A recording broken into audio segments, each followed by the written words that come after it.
Ito ang inyong Regional TV News. Unahin na natin ang mga balita mula sa Visayas at Mindanao.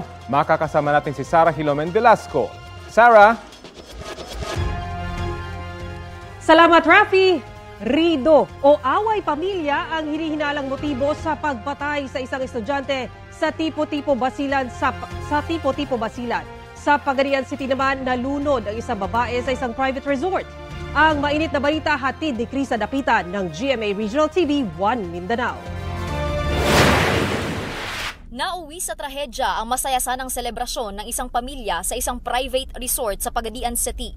Ayon sa haligi ng tahanan, ipinagdiriwang nila ang pagtatapos sa elementarya ng anak nilang lalaki nang nalunod ang 17 anyos nilang anak na babae sa pool. Hindi mo ito kabalong lang ngayon. Hindi, dito mo ito sa mabaw. Nimbalin mo sa ito sa laom. Makalipas ang ilang minutong paghahanap, natagpo ang lumulutang sa pool ang biktima. Mabilis namang umalalay ang lifeguard on duty ng resort. Itinakbo sa ospital ang bata pero binawian pa rin ng buhay. Magdipo unta karon John. Lipay kay na siya kay sige, ikaw man og ligo na to at ini birthday na pud nako. Mga ligo na pud ta.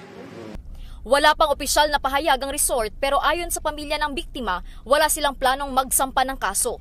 Aakuin din umano ng resort ang lahat ng gastos sa burol ng biktima.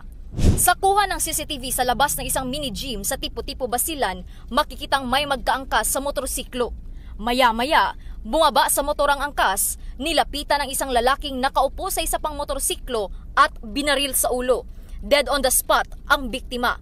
Ayon sa pulisya, nagpa-practice para sa kanyang graduation ng biktimang 16 anyos na si Fadsri Ismail nang mangyari ang insidente. According sa mga relatives, medyo may connection po to sa Rido in between ng pamilya ng biktima at saka yung bumaril po. Nag-coordinate na rin kami sa ibang munisipyo, nag-ano na rin kami sa HPG for the possible na identification ng motor.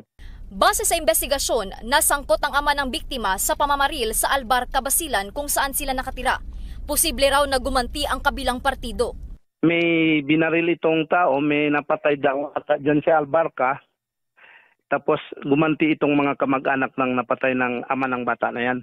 Kung may alitan po sana sila, huwag po nilang dalhin dito sa Tipo-Tipo Municipality po dahil ang Tipo-Tipo po, peace loving po.